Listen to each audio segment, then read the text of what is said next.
इस दुनिया में 195 कंट्रीज हैं और इन सभी 195 कंट्रीज के झंडों में पर्पल कलर किसी में भी मौजूद ही नहीं है। क्या झंडे बनाते समय किसी को पर्पल कलर की याद ही नहीं थी या गवर्नमेंट को पर्पल कलर पसंद ही नहीं है? दरअसल 19वीं सेंचुरी से पहले आर्टिफिशियल कलर नहीं बनाए जाते थे और किसी भी कलर को नेचुरल सोर्सेज से ही निकाला जाता था। वहीं पर्पल कलर को बनाना बहुत ही मुश्किल था। सिर्फ लेबनान ही एक ऐसा देश था जहां से पर्पल कलर बनाया जा सकता था। लेबनान में पाए जाने वाले पर्पल कलर के स्नेल मॉरिक्स से ये कलर निकाला जाता था और 10,000 स्नेल से सिर्फ 1 ग्राम पर्पल कलर ही बन पाता था, जो महंगा होने के साथ साथ एनिमल क्रूएलिटी को बढ़ावा देता था। और इसका महंगा होना ही वजह थी कि किसी भी देश की सरकार इसे नहीं खरीदना चाहती थी और इसीलिए किसी भी देश के झंडे में पर्पल कलर देखने को नहीं मिलता।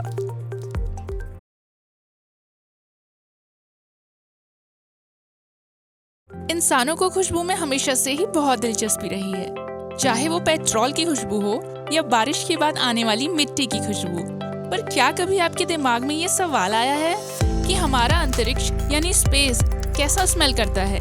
चलिए मान लेते हैं कि आपको स्पेस में जाने का मौका मिलता है और अंतरिक्ष को स्मेल करने के लिए आप अपना स्पेस हेलमेट खोलते हैं। तब आपको ठीक वैसी ही स्मेल आएगी जैसे मेटल को वेल्ड करते समय आती है, यानी एक गर्म पिघलते हुए मेटल की स्मेल। अजीब है ना? लेकिन जैसे ही आप अपना स्पेस हेलमेट खोलेंगे आप शायद ही जिंदा रह पाएं।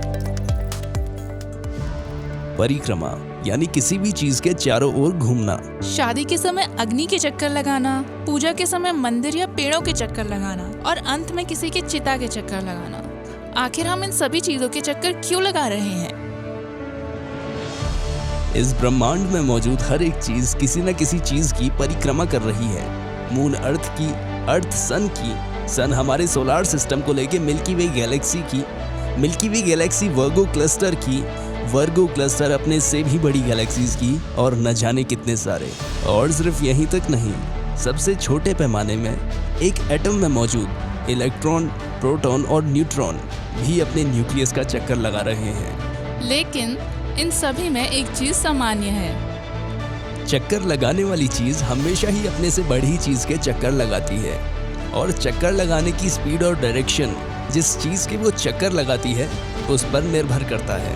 अगर हम सरल भाषा में कहें, जिस तरह पृथ्वी सूरज के चक्कर लगा रही है और सूर्य पृथ्वी से बड़ा है, तो पृथ्वी की स्पीड और डायरेक्शन सूरज पर निर्भर करती है, यानी पृथ्वी के घूमने की जिम्मेदारी सूरज पर है।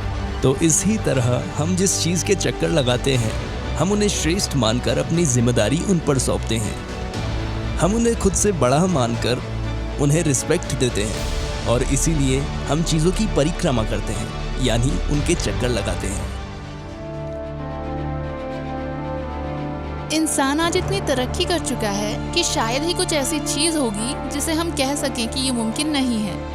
इंसान धरती से उड़कर मून और मार्स की सरफेस तक जा पहुंचा है और लगभग 70 से 80% उन्हें जान चुका है, बावजूद कि ये पृथ्वी से बेहद ही दूर है। लेकिन ये बात जानकर आपको अजीब लग सकता है कि धरती में मौजूद हमारे ओशियंस को हमारे महान वैज्ञानिक भी नहीं समझ पाए और सिर्फ 5 से 7% ही आज तक जान पाए हैं।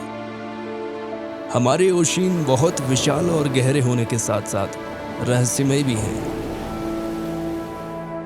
सच में ये बात काफी अजीब है कि आखिर हमारे साइंटिस्ट 7% से ज्यादा ओशियन को क्यों नहीं खोज पा रहे हैं।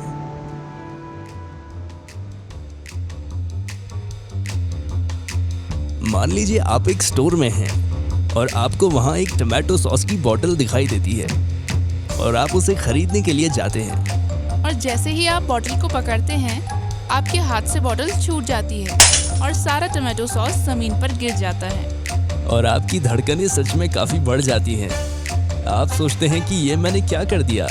वहीं स्टोर का मालिक आपको करीब आता दिखाई देता है और आपको लगता है कि मुझसे बहुत बड़ी गलती हो गई है।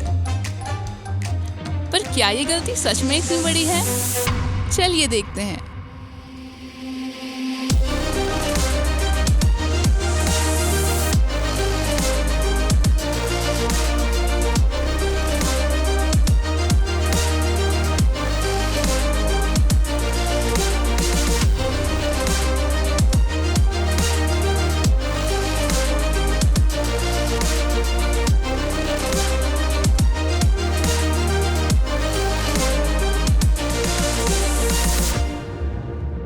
क्या आप में से किसी को टूटी हुई टमाटो सॉस की बोतल दिखाई दे रही है? मुझे तो नहीं दिखाई दे रही।